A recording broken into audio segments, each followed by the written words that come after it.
Hi, and welcome to Popversations. And today I wanted to talk about Deep Blue Sea 2, which came out in 2018. This is, of course, the sequel to the first movie, Deep Blue Sea.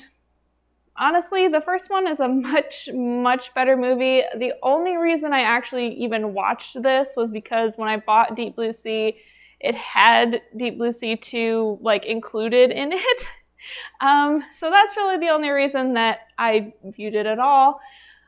This movie is really strange. It's strange because the plot of the first one and the second one are pretty much the same with just a couple differences. So in the first one, they are, there's this group of people and they are doing experiments on sharks to cure Alzheimer's. If things go wrong, the whole thing ends up blowing up. The sharks get out. The sharks are super smart because of what they've done, so they just start killing everybody in these crazy, really cool, creative, brutal ways. And the second one's pretty much the same. They go to this facility and there's experiments going on and all the sharks get out and all hell breaks loose, just like the first one. So I was really trying to figure out why this movie doesn't work in comparison to the first one, because the plots are so similar. You think that it wouldn't be that different and that it would be just as good because they're, the first one's kind of a B movie. But I think some of the main things that are different, for one, is you just don't care about any of the characters. They try to make you care about them, but it just doesn't really work for me. When anybody dies, I'm not sad that they're gone, it's just a nothing character. I really feel nothing. In the first one, they did a much better job of even making really minor characters, like somebody that you were kind of oh, I'm sad you died. And at the very least, that's, I think, what you should have, even in a B movie. So there's another part of this movie that I really have to mention, and it's the opening credits. They're really strange. So it starts out with one of the main characters. She's the shark expert in the movie, and she's kind of swimming along in the ocean and stuff. And, she's swimming with a shark, which honestly for this movie is kind of cool because it looks like they really got footage of that to put in the movie, of the actress swimming with a shark and holding onto its fin and all that stuff. And that's actually pretty neat. But the really weird part is it's all kind of slow mode, and there's this really weird, what I assume is an original song playing over the opening credits. And to me, it just was so clear that they were trying to make this James Bond style opening. It just doesn't work at all. It's so out of place once you actually start watching and see what's happening and the quality of the movie. The other reason that this movie really doesn't work is because the budget is just so much lower than the first movie. The set is really dark, I believe mostly so that you can't tell just how cheap it is. It just looks so bad. I really don't know how else to say it. I mean, the only passable part of the set is the lab area, which, in the first one was just so much better looking. They had white tile throughout that whole thing, so when the blood starts flowing, you see it, and it's just much more visually appealing than this. Everything is so dark. It's almost pitch black in a lot of these hallways. The top part of the facility is so small. It's basically just a shack floating on top of the water, which is nuts. Yeah, so that's I think the main differences between the two that really make this one hard to watch. The main thing also is that this movie is just so boring. It's so boring. Oh my gosh. I watched it twice just to kind of get a better idea of what I wanted to say, and I fast forwarded through it so much the second time because it's just so boring. And that's, I think, the biggest thing is, for a lot of sequels, especially B-movie sequels where a lot of people are dying, they're usually pretty entertaining. You could watch the deaths, at least, the deaths are good.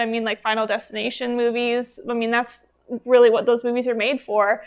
And this should kind of be the same way. The deaths in the first one are insane, and they're just so cool and really brutal, actually. Even though the CGI isn't totally there in the first one, it's so much better compared to this. The CGI in this is just awful. So the main difference with the plot itself in this second one is that instead of using the sharks for research to cure Alzheimer's, the main guy in this movie, who is some big corporate like genius or something, he wants to make a serum that will make humans smarter so that when there's a robot uprising, we could defeat the machines. So like T2. Like T2. So that doesn't make a lot of sense, and it's just really dumb. And I think another thing for me in this movie is that these people are going for the Oscar. I mean, this movie, if you ask, if you just looked at the performances, you would think this is like the most serious movie to have ever movied. It just takes itself so seriously. And the first one did, but it just somehow worked a lot better because there were better stakes in that movie. I mean, the girl doing the research doesn't want to kill the shark, even though it's harmed people, because of all the research that they've done, because it's so important and it could cure and help so many people. I mean, this one, so what, the big giant CEO guy doesn't get his awesome smart serum to be the smartest, richest dude ever? Cool. Let's get into the sharks in this movie. The CGI is awful. It's awful. Look at me. It's terrible.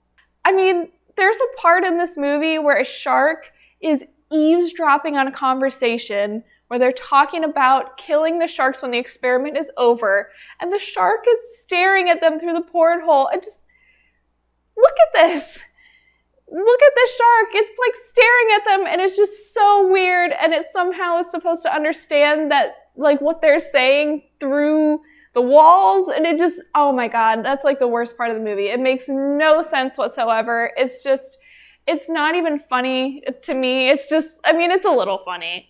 It's a little funny, but it's mostly just sad that like they put something like that in here. If they really would have made that a thing throughout the whole movie, that the sharks were listening to their conversations and like planning things around that, that could have been so fun if they just made it just this crazy, ridiculous like thing throughout the movie that the sharks could hear them. But it really only happens the one time.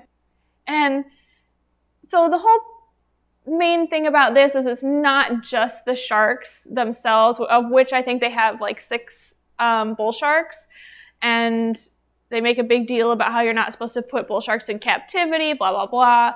And one of the bull sharks gets pregnant and has like, I don't know, like a dozen shark pups. And these start killing people. And I mean, they're kind of like mini shark piranhas is what it becomes, but you never really actually get to see them kill anyone. It's really just like you're getting chased by jacuzzi bubbles, because that's all you see. Like the water is bubbling up on the surface, it's chasing someone, and then there's just like a bunch of red in the water. And that's really all that happens. A lot of these kills are literally just like red in the water. That's all you see. You don't see any carnage. You don't see any like cool deaths. I mean, the coolest death in this movie is at the very end, and it's just super ridiculous. And I wish the whole movie would have been like that, because they really only get to that point at like the last like 2 minutes of this movie. Please don't see this. I wish like I could say that it was at least fun to like make fun of, or that it's so bad it's good, but it's really not. And yeah, please check out the first one, disregard the second one, and I don't even really want to think about the third one yet. And yeah, we'll see you next time.